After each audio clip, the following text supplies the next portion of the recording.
Mm-hmm. Hello and welcome to the fourth entry in the Miskatonic AV Club, a Mythos Busters production. I'm Sean. Joining me tonight again is Ian Hello. and Scott. Good evening. And tonight we're diving straight into the Seekers. Seeking the law. All right, so starting, I suppose, with Daisy. Scott, you want to Daisy start out Dukes. and read old Daisy for us here? Yeah, Daisy is a librarian. She's got 3 willpower, 5 intellect, 2 combat, 2 agility, and she has the Miskatonic trait. You may take an additional action during your turn, which can only be used on tome action abilities. And her Elder Sign effect is +0, and if you succeed, you can draw a card for each tome you control. She's got 5 health and 9 sanity. And deck building restrictions, of course. Her Yes. off class is Mystic. Yes. So she can take Okay. 0 to 2 Mystic. Ian, you want to read us the tote bag Sure. So Daisy's tote bag is, or her rolly cart, if you prefer? yeah, that's the all art version. It's an asset, has a will, intellect, and wild icon. Item trait, obviously Daisy Walker deck only. And you have 2 additional hand slots, which can only be used to hold tome assets. So fancy that. It can only hold books. All right, then finishing out the old trio here is the weakness, the Necronomicon, the John D translation. The first of, I'm sure, many translations we'll be reading. The weakness, it is an asset that takes up a hand slot. It's an item and a tome. Revelation, put the Necronomicon into play in your threat area with 3 horror on it. It cannot leave play while it has 1 or more horror on it. Treat each Elder Sign you reveal as on a Chaos token as an auto-fail, or a tentacle, or an Eldritch, whatever the hell you want to call it. And then action, move 1 horror from the Necronomicon to Daisy Walker. Then, if the Necronomicon has no horror on it, discard it. So Daisy. Mm-hmm. That's so Daisy. She's the first investigator I played. That's true. I was there for that. You were. And how did you enjoy that? It was interesting. I was immediately attracted by the essentially a fourth free action for tomes, but with a single core set, you don't get many books. Turns out. Yeah, she's kind of got that same 1 core syndrome that Agnes has, where she really wants you to do lots of things with spells. Though there aren't many spells in the core set, it turns out. But I think the big thing that you play Daisy for is that massive 5 intellect. She is a monster for investigating high shroud locations and whatever else you might need intellect for.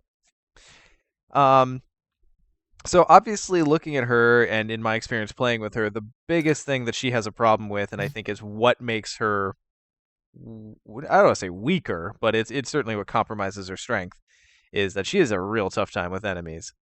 Yeah. 2 attack, 2 agility. It's tough to manage enemies without some kind of outside help, and sometimes you just don't have it when you need it, so that can be real rough. Yeah. Because of that, to me, I would argue that she's the weakest in solo of the core investigators, even more so than Wendy. I won't spoil too much because we'll get to Survivor, but Daisy really doesn't have many tools for dealing with enemies, whereas in Survivor you have more. So that's why I kind of peg Daisy in that slot. On the other hand, in multiplayer, that's where she really comes into her own, and because of some of the support cards, which we'll look at, and the tomes, the problem with the tomes is that in solo, if you're wasting actions playing tomes and using their abilities, that's kind of a little too much. But in multiplayer, you have that room to kind of pump up your friends, basically. Yeah, she's a great supporting gator, but solo, I mean, it's She demands a bit of setup before she's really viable in solo. I think if you've listened to our podcast we did on episode 7, a live build of Daisy, We ended up trying to go a little bit more aggressive so that she could handle solo and putting in a few more spells and willpower boosts. And when you get it set up, I played through the whole campaign twice with her. And when you get it set up, it really does work because you can get Milan Christopher out, who we'll talk about, who helps you get extra resources, and then you can use that to use the talent, the mercenary talent skills to pump up willpower and use those not scrying shrivelings to start nuking some enemies. But if you get an enemy at the wrong moment, it can be real tough to get out from under it. Mm-hmm. Yeah. Or if you get 2, that's basically lights out. Yeah. Well, and with 5 health, I mean, you have to hope that you hope against hope, against what the other investigators would hope for is that, I hope it's an enemy that deals damage and not horror. Whereas Daisy's always like, oh God, please deal me horror, not damage. Yeah. That being said, when we get more tomes, as we continue to get more tomes, I think she will just reliably have a 4th action each turn, which is super good. Yep. Mm-hmm. She draws a lot of cards on that Elder Sign effect most of the time. Yeah, I like her as like a 3rd investigator plus. Like she's she's totally playable with 2 investigators as long as you've got someone who can really deal with enemies. But just to sit her down on a location and just suck up clues, I think she's solid for that. And then if she's got any extra action, she can help out the other investigators, and she's got a really good kit to do that, which we'll get to in a minute. Yeah. Mm-hmm. Yeah, I did a 2-player game of her and Skids, and it actually worked pretty well. I do agree, probably 3+ is the sweet spot, but even in 2-player, the right combination. And at the end of the campaign, Skids even ended up going down, and she's so good at kind of the clue aspect, she was able to close it out without him. So just using her in the right role, I guess. Yeah, because Sean, on your and my playthrough, you were Skids, and we got the best outcome at the end of the core campaign. This is true. So this is true. There's places for her. Yeah, yeah. She's not bad, but no. I do think she's maybe the hardest to get a hold of, especially in true solo. Yeah. Yeah. I wouldn't say she's bad, but I would say she's narrow. The worst out of the core. She's narrow. Yeah, that's fair. Niche. Yes. And what's interesting though, okay, so talking about her tote bag really quickly. How often does this actually hit the table for you guys? I feel like I usually burn it for icons a lot of times. Yeah, really? I tend that's where it goes for me most of the time too, unless I happen to get it when I'm already full up. But right now, like Daisy's generally only got about 2 tomes that she cares about. If you get the Necronomicon out and that burns one of your other tomes, okay, fine. Yeah. But I guess it depends. Have you leveled her up and got the encyclopedia? Because if you've got 2 old books of lore, 2 encyclopedias, like that is unbelievable. But I find I play it decently often. Okay. The few times I've played her, like we had our campaign, I've played her times, but usually I'm more apt to play her tote bag. And I think just like we said with Agnes, like her signature gets better when we get more cards with that trait, and that's just kind of where it's at now, especially out of the core, where there's 3 tomes total. Yeah, but I mean that's also so you can hold an old book of lore, or 2 of them, or an encyclopedia or whatever, and still have room for a glass of flashlight, stuff like that, right? That's how I always saw it. Sure. Which she super doesn't need, but anyway. I get your point. Whatever. Other things in hands. All right. So moving on from there, let's go to our first ally asset. Scott, you want to read Research Librarian? I would love to. Probably my pretty close to my favorite card from the 2-cost asset Research Librarian. He has an agility pip. He has the ally and Miskatonic trait, and he has the reaction. After Research Librarian enters play, search your deck for a tome asset and add it to your hand. Shuffle your deck. He's an ally. He's up the ally slot, and he's got 1 health and 1 sanity. Perfect for sacrificing. Yeah, he's got sacrifice written on his forehead.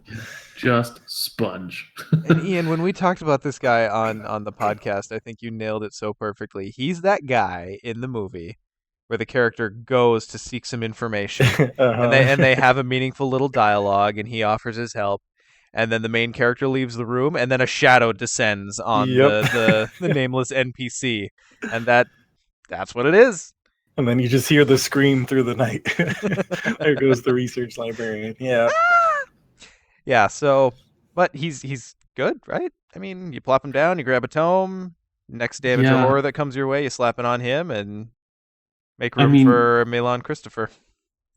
Yeah, essentially, like I'm okay with paying 2 to go tutor up a tome that I really need, and so you can play maybe a 1 medical text and know if you're playing 2 research librarians, you essentially have 3 copies, right? Or 4 copies of old book or 4 copies of encyclopedia. Like it can be whatever you need. I pay 2 just to search, and then it also gives you that 1-in-1 buffer. So if you do have to take a hit, which because you're Daisy, you will, Yes. because you're not going to evade them or kill them. It sponges it just a bit, and I think that's what really pushes it over the edge. And Yeah, I mean, you the whole deck. Yeah, that's always huge in any card game. And you figure if you're Daisy, there's probably times you're clicking just to draw 1 card, and it's probably because you're looking for a tome. So you might as well click and pay 2 to make it 100% and make sure you get that tome you really want. Yeah, take a called shot. The only thing that's tricky is if you end up, like, say you're running this in our next ally, Milan, and then you get Milan first, then then he becomes kind of a dead card. I mean, he has the agility icon, so never completely dead. But well, speaking of Ian, you want to read Dr. Milan? Sure. Dr. Milan Christopher is a 4-cost asset with the intellect icon. He's a professor of entomology. Ally and Miskatonic traits, you get +1 intellect. And reaction after you successfully investigate, gain 1 resource. Note there's no limit on that. And he has 1 health and 2 sanity. And takes up an ally slot, of course. Bold but true. Best single ally in the game? In the core? Whew, that's a tough one. Ooh, okay, no. Okay, boldness points first. 1 out of 3. Bold 2. What? That's a 3! No, it's not. No, it's not. You can argue against truth all you want. Anyway. I'm trying to think between him and upgraded skids. Yeah, upgrade Manatee. Or, sorry, Leo DeLuca. Yeah. We should probably actually use card names. Oh, yeah. Sorry, not upgrade skids. What did I say? The guy that's always in a skids deck. But and I'd put Cat Burglar up there, too. Yeah, Cat Burglar is good. Anyway, Ian. I'll give you 2 and 2. 2? All right, I'll take 4. I'll take 4 out of 6. That's not terrible. But what's funny is the reason I say that, and we're getting a little bit ahead of the core again, I know, sorry, but in the Dunwich Investigator's splash cards, I find I'm taking him a lot. More than I expected to be. Because what investigator doesn't want to find clues? And what investigator doesn't want resources? Yeah. To borrow a term from Netrunner, right? It's that click compression. You're doing 1 action, but actually kind of taking 2. Right. And you're causing your actions to be more efficient. And I think that can be really strong. Yeah, just the +1 intellect is so huge because it is kind of one of the key things. You can't really succeed without discovering clues unless, you're in multiplayer and that's not what you're doing. But I mean, just generally speaking, and I think it's also important compared to, say, the magnifying glass, which we'll get to, is that this is a permanent +1 intellect for anything you're doing. Because there's other stuff that tests intellect, like parlay actions and encounter cards, whereas the magnifying glass is only while investigating. This is just permanent. So, like going ahead of the core a bit, in my Jenny deck I run Milan, because just getting that +1 permanent intellect is kind of big. Because Jenny needed the resources. Oh, well, I'm a little greedy, so I'm like, she gets resources more. Nom. Twin 45s with 16 rounds and yeah. But give me an inch, I'll take a mile. Okay, now back in the core metagame. Yes. She's great in Daisy because she helps her nab extra resources that can be used to fuel some of those mercenary talents to help her out in some of the places where she's weak. and obviously pay for anything else she's paying for. And then in Roland, who can also take him, it just puts his investigating game just kind of that closer to an A game, you know? Yeah. I mean, though in Roland, that argument, like, I mean, Roland has a lot of really good allies available This to is him. true. This is true. That's a tough Roland probably has slot the you're fighting for. Yeah, he's got the most contentious ally slot. Yeah. Okay. Cool. Well, Milo and Christopher, good card. Play it. Mhm. It does things. It does things that Give you're it already doing and consideration. rewards you for them. So then moving on here, we have Random Cerebro Moment, also known as Hyper Awareness. It is a 2-cost asset. Has the Intellect and Agility pips, Talent trait, and of course, free triggered action, spend a resource, you get +1 Intellect or Agility for this skill test. Well, I don't think Daisy needs the intellect. No. Nope. But There's having that easier extra ways to answer get to there. deal with enemies is that Yeah. agility can count for something. I guess it comes down to, I mean, we've talked about this a lot with the previous reviews. Are these worth it?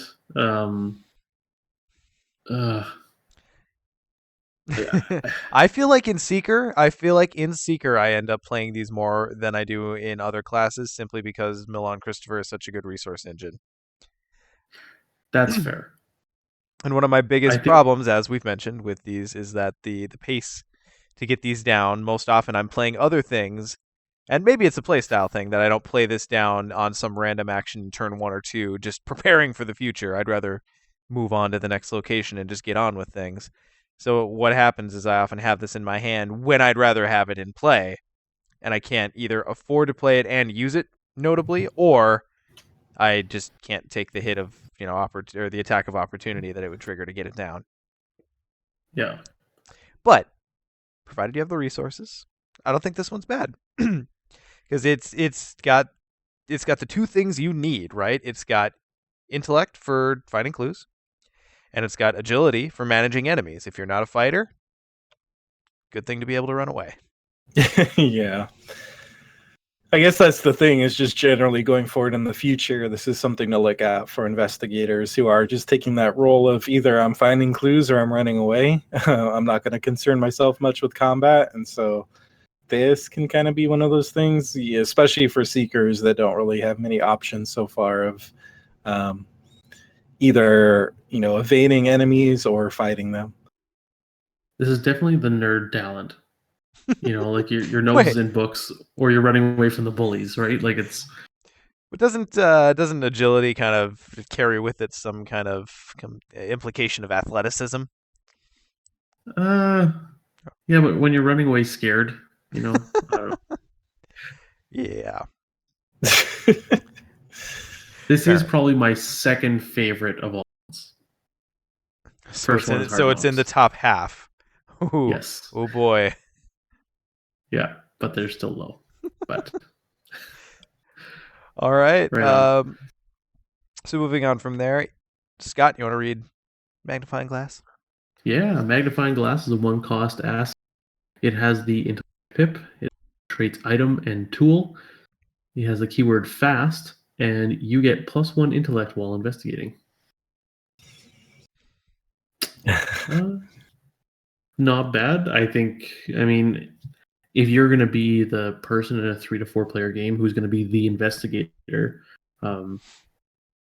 this really helps you make sure, super sure, that every one of your actions that you spend investigating is going to be not a loss unless you pull the tentacle. So, yeah, like if you have Milan out and this, I mean, you're investigating for 7. That's pretty good. What's funny about the fast keyword is that I feel like it underplays how awesome it is. Because it just says fast. Because it just says fast. And like your brain goes, okay, I don't need to pay an action for it. But what that really means is when you play this card, you get an extra money, card, move, attack, evade, whatever you use that action for, you get that extra compared to a card that doesn't have fast. Yep. So Yeah. the fact that this is fast is real good. Fast and cheap. Yeah, one Yes. cost for fast and just a permanent +1 while investigating. It's kind of hard to argue with this one. It feels like it's going to be kind of a staple forever, just because if you have access to Seeker and you need a quick +1.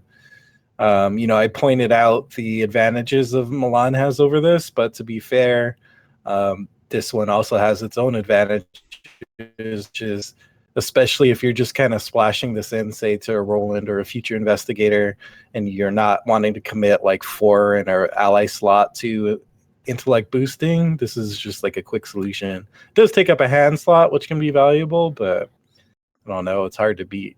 That depends on your investigator, I guess. Yeah. Do you play it in Daisy very often? I find I don't. I find she doesn't really need the help, and she'd rather hold a book. I might play one.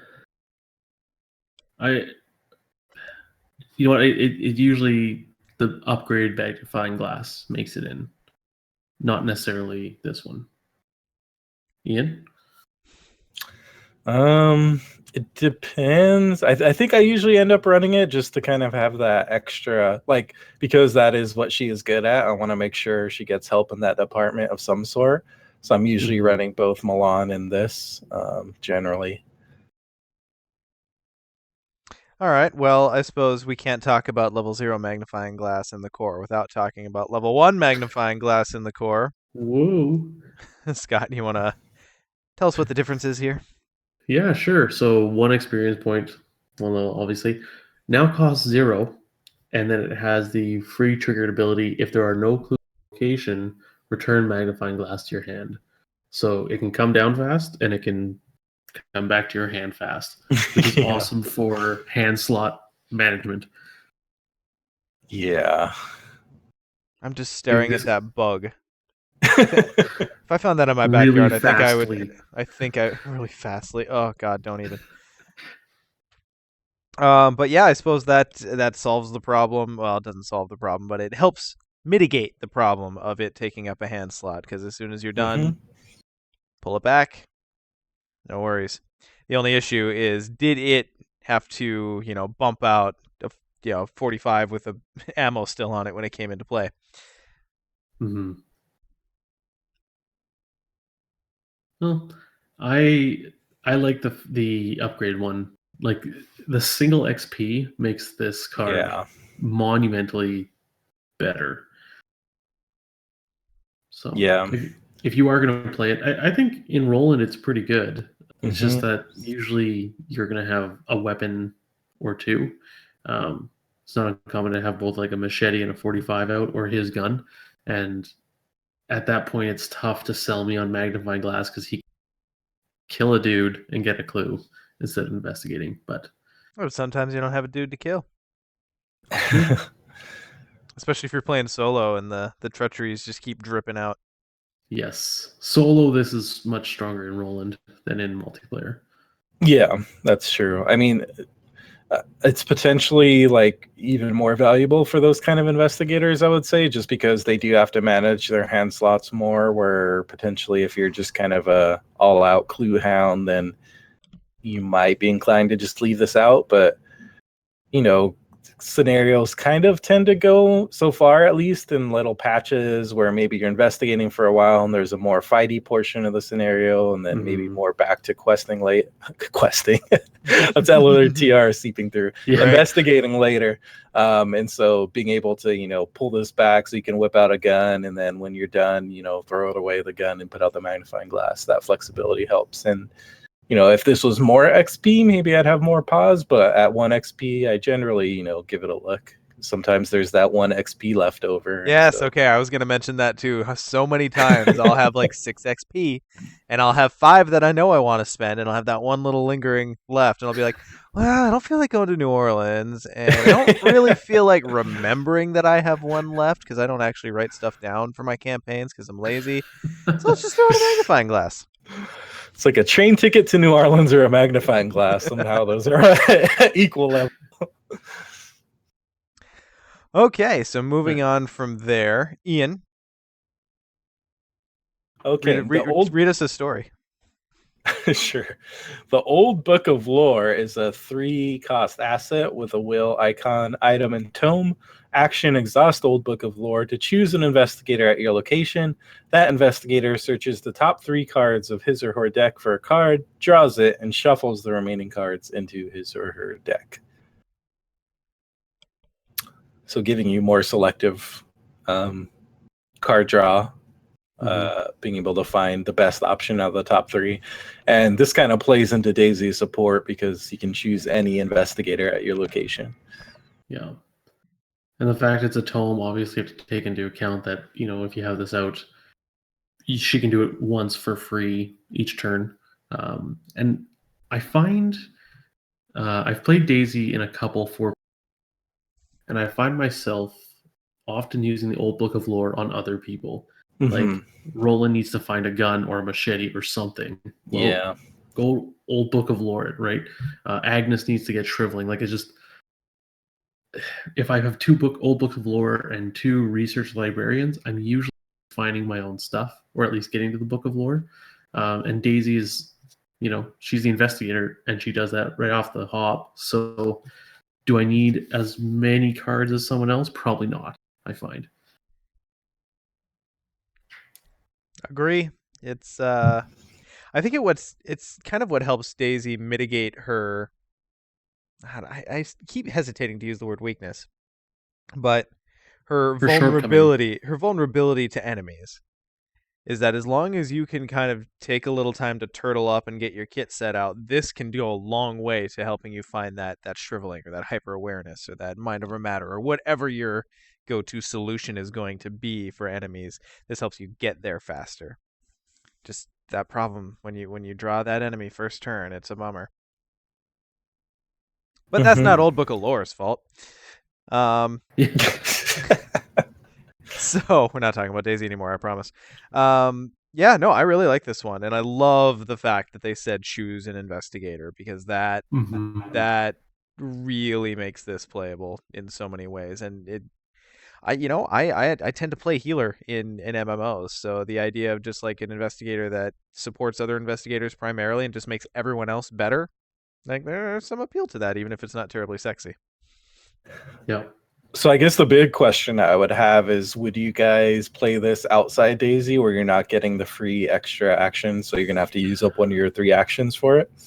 And a hand slot if you don't have the hand slot, yeah. Well, I can't say for sure whether I would, but I can say for sure that I haven't. if that's helpful. I think so.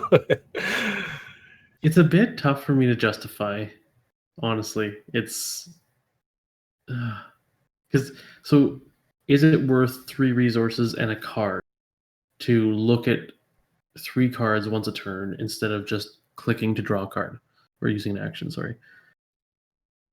Well, is that? Yeah, I mean, because the other option is you just draw a card. So I know it does give you some filtering, but it gives you a that decent amount of filtering. I mean, if you consider the fact that we're looking at like 33, 34-ish. Well, is it only? It's 33 at the start, right? Yeah, after your starting hand, you're looking at 10% of your deck. Or more. Yeah. It's like it is a good amount, but I don't know. It's the action that kills me. And that's the problem is I'm finding as I review these cards, maybe it's just my aggro play style, but if it's an action that doesn't get me clues, kill me enemies, or move me locations, it has to be really good to draw my attention. And this is really good, but there are moments where it's just not going to be something you can do. Yeah. Because it's not just, to me, it's not just the single action of playing it down, right? And Daisy gets it for free as far as like her action. So it's not even an action to essentially exhaust it, but it's also 3 resources and a card to then have the opportunity to use another action to finally start getting that filtering.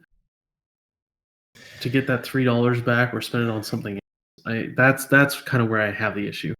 But Yeah, I feel like it ultimately kind of comes down to player count, and investigator, obviously, but probably more so player count. Like maybe if I'm a Rex, like super Clue Hoover and like a 3 or 4 player game. Again, I'm going outside the core, but just to give an example. And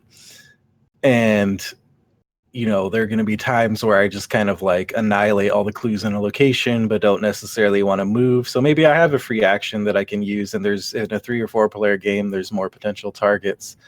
Lower player counts, that kind of sacrificing that action kind of mounts to me more and more that I probably wouldn't include it. But it's amazing in Daisy. I think we can all agree. Yes. Yeah, for sure. Second only to maybe Encyclopedia. I'm not sure which tome I like better. But anyways, we'll talk about Encyclopedia. Yes, we will. And I realized just now that my normal ordering of putting the experience cards at the end has been foiled by my not paying attention. So, excuse me, I have to sneeze for a minute. The Discovitsnomna is a level 2 3-cost asset, has willpower, intellect, and combat pips. Item and relic. Reaction: when a non-elite enemy spawns at your location, discard Discovitsnomna to discard that enemy, and it takes up the accessory slot. Yes, Daisy loves this, and I have a feeling. Vulnerability to enemies is going to be an ongoing Seeker theme. So I think most Seekers will love this. It's a really solid way to spend a couple XP. Yeah. And this is at your location. This is not one that you drew. If you're one of your friends drew that nasty enemy that they didn't want to deal with, this can get rid of that too. Yeah. Yeah, there's it's lots pretty of good. flexibility. Yeah, and the slot, I don't think Daisy really has anything. There's the Holy Rosary, but she doesn't exactly need, well, a little bit more willpower, sure, but she doesn't need the extra sanity. I think this is the much better option for that. Yeah. I don't know. I don't know if I have much more to add other than just the fact that it's an item. There's potential combinations with the survivor card scavenging. Oh, there sure is. To be able to recycle this and use it continually, which I think kind of opens up. Obviously, Daisy doesn't have access to that, but Rex does, and maybe future investigators to just kind of set up something a little more repeatable to deal with enemies. That's probably one of the best options that Seeker has right now.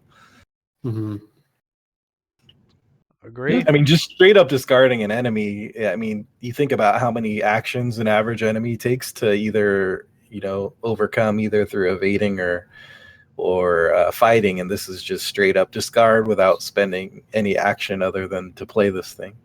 Yeah. The one downside is if that enemy has any victory points, you're not going to get those. It goes to your discard instead of your victory display. Be careful. But when you're playing this, you're generally playing it on an enemy that wouldn't be able, or you're playing it on an investigator that wouldn't be able to handle that enemy anyway. So, though it wouldn't surprise me to have a teammate that was like, "Oh, what? I wanted to kill that. Boo." Looking at the Roland and Zoe players. Sure are. And you can see they definitely balanced it by saying non-elite. Yes.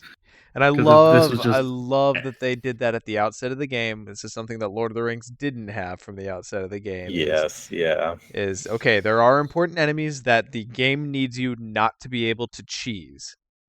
So yes. They are elite. And everything else you can play around with, and you can cheese, and you can throw mustard on them, and whatever else you need to do. And I like how that's baked in from the beginning, instead of just slapping immune to player card effects on everything, which just turns off everything. Instead, it's taken care of from the other side, from the player card side, which is a lot better. I wonder if they got that from Conquest, because Conquest had the elite units that were big and terrible, and it was they had it, things to but eat elites or non-elites, but they had it, but they didn't use it properly until a set in.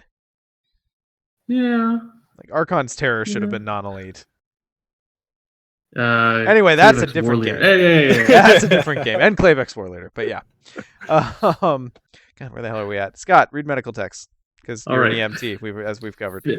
Fitting. So medical texts, I don't have to read them anymore. 2-cost asset, has the combat pip, has item and tome traits. Action, choose an investigator at your location and test 2 intellect. If you succeed, heal 1 damage from that investigator. If you fail, deal 1 damage to that investigator. Takes up a hand slot. This is so incredibly themed. Yeah. Because you have a librarian reading a book trying to do medical things. Like I can just see, scalpel in one hand, finger on the page in the other. Okay, so the bone. Okay, so we cross the green wire and the white wire. The hip bones connect to the leg bone. Now, theme home run aside, I'm pretty lukewarm on this card. Again, it's something that costs an action, and there's an option of failure. So as opposed to something like First Aid that's just action, do thing, there's action, possibly do thing. Though 2 is not that crazy a test, but there is still the possibility of failure. And if you fail, you do bad thing. So I would argue that if you're playing Daisy as a support gator, which I think is where her niche is, you run one of these, and then you have 2 research librarians. Agree. You'll probably run Milan, so you can grab it if you need it. Depends on how the game's going. You're going to have that +1 intellect from Milan probably. So really, at that point, it's like a tentacle gets you, or the elder thing token. And I would say, Sean, too, about this is it doesn't have supplies like First Aid, and it doesn't exhaust. That's true. So you could, with Daisy, you could try and heal 4 times in a turn. If that is, I think it's a solid one of. I don't think I go 2. I would agree. I would agree with the one of. It's definitely worth having. There are moments where this is a clutch card that pulls you out of the flyer, which is kind of like the fire, but it's in the air. But yeah, I don't know. It's really going to depend on your investigator. Daisy wants it because Daisy has 5 health. Yeah, again, it's one of those kind of support versus potentially solo or kind of what your investigator is doing type deal. Obviously Daisy has low health, so it could be good for her, but she's also trying to avoid combat in the first place. And I don't know. It's definitely not a bad card. It's one of the few options we have for healing damage, so it's valuable in that regard. It just all comes down to whether you're going to have the time to use it, and that's going to depend on a few things. So I do have to point out that Lord of All Cheese says investigator with a really low intellect, you can just heal your friends to death as a griefing method. Oh man, you really could. Hold still. Yeah. Hold still while I cut you. No one has 1 intellect yet, so that could go wrong. You could accidentally heal them. Yeah. All right, so going from a situationally useful tome to the encyclopedia. Every single time tome. You want to crack an egg of knowledge all over us with the encyclopedia? Sure. Sounds good. The encyclopedia is a 2-cost asset with a wild icon, item, and tome. Action, exhaust encyclopedia. Choose an investigator at your location. That investigator gets +2 to a skill of your choice until the end of the phase. And I believe that's using some old Amanda Sharp art from previous games. I believe so. I can confirm that she was in the Elder Sign app at least. I think this is a solid upgrade. Yeah. I think really only in Daisy it's good, simply because it does take an action. But I could maybe see an argument for a different gator, but the using Daisy's free action for this is pretty awesome. It's still the end of phase, right? So if you're with Roland, you could give him +2 to fight or whatever, and then he has +2 to fight for each of his challenges, which is pretty awesome. It sure is. Now, I actually really like this card. But again, the problem, I always go to worst case scenario. How does this card hold up? If you've got an enemy engaged with you, this is not a great card. Because you're going to have to take an attack of opportunity in order to activate it. Right. In order to do the evade or fight test that you intend to do afterward. Which, maybe that's just the tactical move to do that. But that said, in multiplayer, to the ability to just give 2 skill to someone who's about to do something super important, that's awesome. Whether that's you or someone else. I would love to see a scenario where you have Daisy, Zoe, and Roland all in the same scenario, and they just get swamped with enemies, and Daisy's just like, "Hey, you guys, fight, fight!" And like she has 2 encyclopedias, and just throws books at them, and then all of a sudden they just murder everything. I actually had I was playing The Gathering with Agnes and Daisy. Oh no, wait, it wasn't The Gathering. What was it? There was a parlay test. It was an intellect test. But Daisy had this. She was a couple of locations away from Agnes. But Agnes was a couple of locations, or she was 1 location away from the intellect test that needed to be done. Daisy couldn't get there in time, so Daisy swoops in, gives Agnes a +2 to her intellect, and then Agnes pops off and does the intellect test and won, and it was like, yeah! When you have moments like that, it's just like, yeah, we figured it out. It's dangerous to go alone. Here, take this book. I'm trying to remember what scenario that was. It definitely couldn't have been the Gathering. I definitely like this card a lot. It's the key part is because it lasts until the end of the phase. So if you do it for another Gator, then they're going to get potentially 3 tries at some test with +2 to their skill. Even if you give it to yourself, that's 2 good tries. Like, I don't know. I mean, you kind of figure that you might as well spend 1 action to increase your chances that the other 2 tests you do that turn, assuming they're of the same skill, are going to have a better chance of succeeding, rather than having 3 kind of lukewarm attempts. So I don't know. It's huge. +2 to a skill. That's like equal to one of the neutral skills. And it's kind of at your choice and flexible. And I don't really have much. Yeah, I really don't have much bad to say about it other than what you brought up already, which is it's not really a combat solution for yourself if you have it. But other than that, it's great. Scott, am I remembering correctly that when we played Midnight Masks, we had a situation where Daisy gave fight bonus or combat bonus to Skids, and then Skids got 4 combat checks because he used 2 resources to get that extra action. You can just you can do good things with this. It's good. Yeah. Play it. Yeah, it just reinforces the whole Seeker kind of seems like the supportive class. It kind of like gets the clues so everyone else can do all the fun stuff, and it also gives other people things and heals them, and yeah. At least that's how I see the Seeker class. So yeah, especially Daisy. All right. Well, hey, nerds rule the world right now, so it's okay. Yeah. I'm not saying nerd is a bad thing. Like, I'm a nerd. It's not a pejorative. So let's see here. Where are we at? I think it's me. Next, our first event here is Working a Hunch, which is a 2-cost level 0 event. It has 2 intellect pips. The Insight trait. It is fast. Play only during your turn. Discover 1 clue at your location. So I think I like this card. I've cut it a few times recently, but it has a few good uses. It's got the 2 pips, which is great. You like those? Yep. It's fast. Again, we've covered how good fast is, so great. And it can cheese a clue off of a really high shroud location that maybe has a locked door that Daisy can't get around because Daisy doesn't like the locked doors. No. And then, or maybe, I don't know, you have those situations where there's just one action too few and you've got one clue that you'd love to get off that location. And here's how you do it.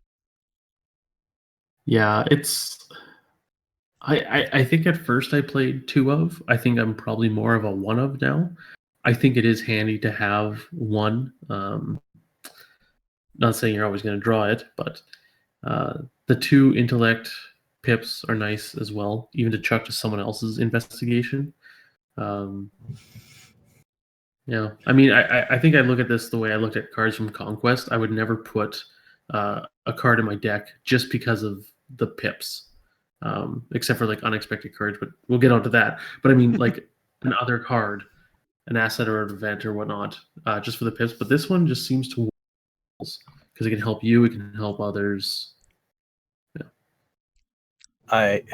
I feel like I'm pretty high on this card. I tend to take it most of the times that I can take it at 2 copies, mostly because of that fast keyword just sells it for me. Like I think I'm kind of addicted to actions. Maybe that's the rogue in me, but I think it really kind of hits its heights and kind of like the not necessarily for the seekers, although I think there's an argument for them to take it to get around some of those encounter cards or just to speed up. Speed is always good, but especially for the non-seeker investigators who have access to this. People with kind of low intellect can use this to just make sure they grab stuff.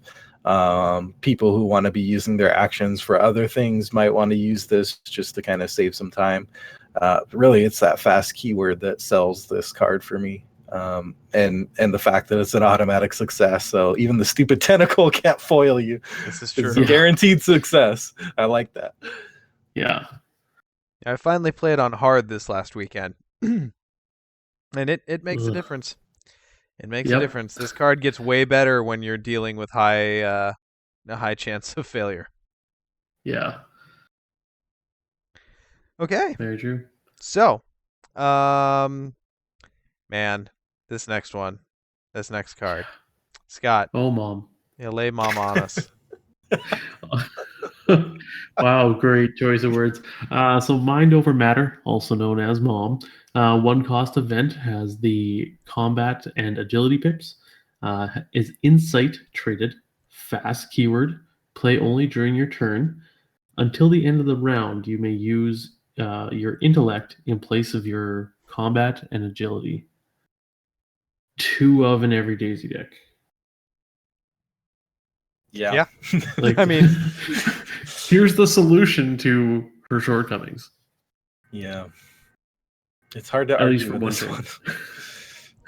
one. I mean, it obviously for the non-seekers who are having access to this, a lot of them aren't going to take it because they have other ways to fight. But for the seekers, this is kind of their silver bullet right now, or at least one of the only major ones. Yeah, when you have to fight those rats, I mean, it's really great. I think honestly, the times I've used it most is right. You got 2 enemies on you, and you're like, I need to get out of dodge, and you dodge them. So yes. Or rather, I need to dodge and get out. Yes. And thank God it has fast. Yes. that would have been terrible. This also helps with also non-combat stuff. There's some tests he might want to make as a high intellect nerd who can't do much else. There's some combat and agility tests you need to pass, and I've definitely used this for that purpose too. If there's a locked door, right? Yeah.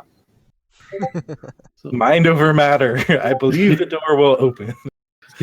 There is no door. There is no door. There is no spoon. All right. So on from a very, very unanimously. Oh wow, that's a word. Unanimously playable card to a card that I still have not quite figured out yet. So Barricade is a level 0, cost 0 event. It has willpower, intellect, and agility pips. It has the insight and tactic traits attached to your location. Non-elite enemies cannot move into attached location. Enforced when an investigator leaves attached location, discard barricade. So again, another flavor home run. Mm-hmm. You're there, you're pressed up against the door, you've pushed over the bookcase, you've got the like sideways lunchroom tables pushed up against it. But as soon as you back off, it goes away. The monsters get through. Yeah. So have you guys figured this one out yet? I think it's not good, but I also am willing to admit that I've probably just not figured it out. I don't think that the scenario is here that we want this for. Like I feel like this card is going to be the one where there's a location with like a boatload of clues, and Daisy's like, "All right, guys, I'm going in," and she goes in the location, barricades, and then just sits and investigates while the other people are outside the barricade, fighting off enemies or doing other things. Mm-hmm. I don't think it's worth the action to prevent enemies from moving in. If it stopped them from spawning as well, Yes, that's the thing. that's the key thing. But because it doesn't stop the spawning, that's the problem. Is like if you've already gotten to a location where there are no enemies, you're in a better spot already. So unless you're in a situation where the map of the scenario gives you a bottleneck to sit and block them out, since this doesn't block the spawn, since you've decided you're going to camp on this spot and do whatever you're about to do, and then that enemy comes off the encounter deck, oh whoopsie. I think this one is just definitely map dependent and situational, and so that's always what it's going to be. Like, basically, the ideal situation is, like you said, there's a bottleneck. There's one location that connects to others, and there's a crowd of enemies coming towards you. One investigator sets this up while the other investigators have already gone ahead and kind of done what sweeping they need to do, and that other investigator just has to stay there to hold the barricade, basically. But how many times has that situation going to come up? Not often. I don't know. It's almost hard for me to pan a card like this because it's just like so obviously like just one of those sideboard toolbox cards that's going to come out for specific scenarios. Except anyone who's not a rogue doesn't have a sideboard in this game, Ian. Sideboarding's not a thing. Well, that's why you have to go green. But I will say that when this card works, I imagine it does amazing things. Yes, yeah. But more often than not, you're just not going to get it at the right time, or there just will never be a right time. It's going to be like scenario 5 of this coming cycle, and we're going to go into it, obviously not playing barricade, and then everyone's going to fail and be like, man, I wish I had barricade. Yeah. Pay attention, everyone. For every moment you go, God, I wish I had barricade right now. Yeah. It'll be vindicating, but you still won't play it. I guarantee I guarantee you still won't play it. Yeah. All right. So, last couple here. Ian, you want to give us some cryptic research? Sure. So Cryptic Research is a zero-cost event that costs 4 experience, has the insight trait fast, play only during your turn, choose an investigator at your location, and that investigator draws 3 cards. 4 is a lot. 4 is a lot. 4 is a lot. Fast is good. 3 cards is also good. Cards are good. It is. For 0 and 0 actions. Choosing any investigator also good. But are all those things for experience good? I feel like now, yes, maybe later, because now there's not that many options, so I have taken it, but when there's more options, I'm not sure. Kind of depends on what those options are. Let's just be clear here, though. Amazing card. Like, the ability of it. Oh, the ability is great. Like, it is, bar none, one of the best events in the game, I think, because it turns itself into everything else in your deck. Once it's in your deck, great. But it's the value proposition of getting it there that's questionable. Yeah. I can't remember if I've ever actually upgraded to this. With Daisy, I tend to take discs and encyclopedias first, Mm-hmm. and I think I might have Was that one upgraded. time you took grotesque statue? No. I tried to get other people to take it. Right. I've never taken it. That's my thing. I push it on other people. Yeah. Because what they don't know can't hurt them. Hmm. Yeah.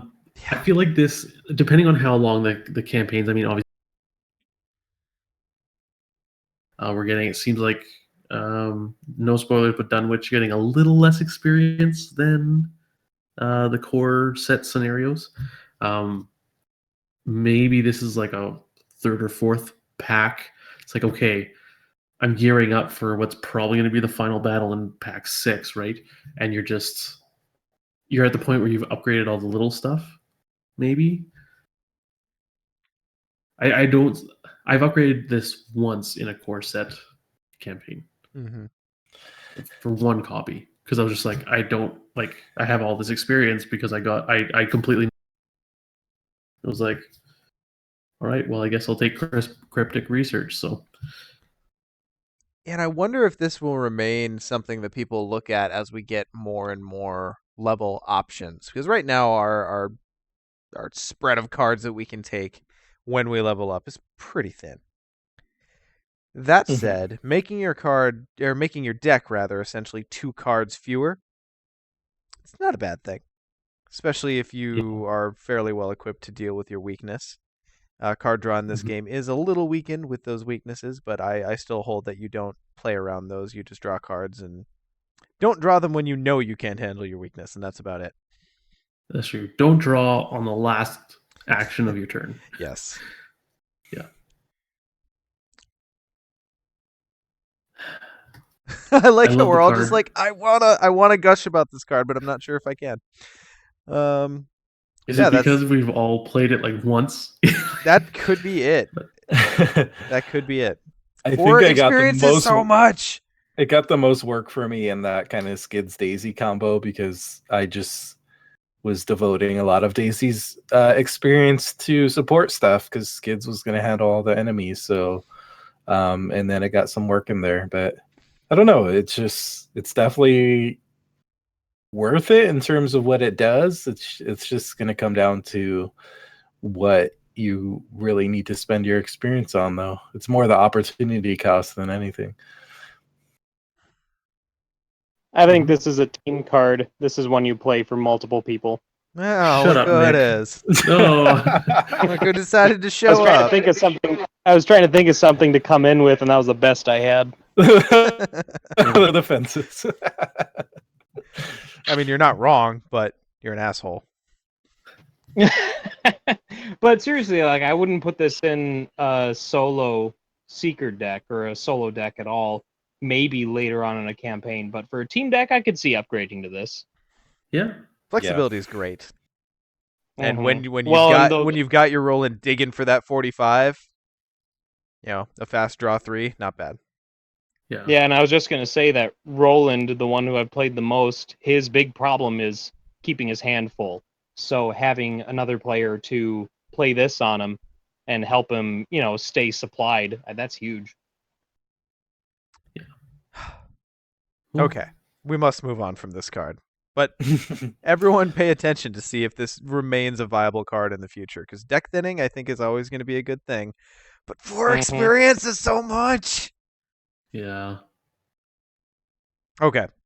So I think moving on to a card that's just going to be unanimously loved probably for the life of the game.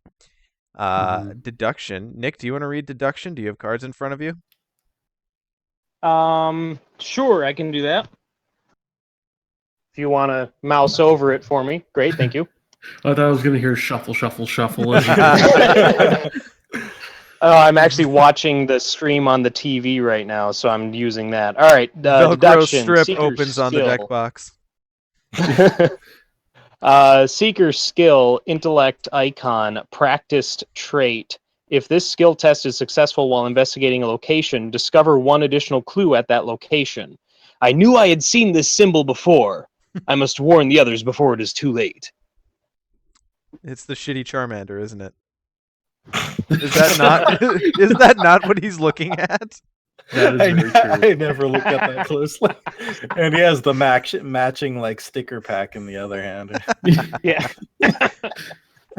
I don't know what bad you can say about this card, personally.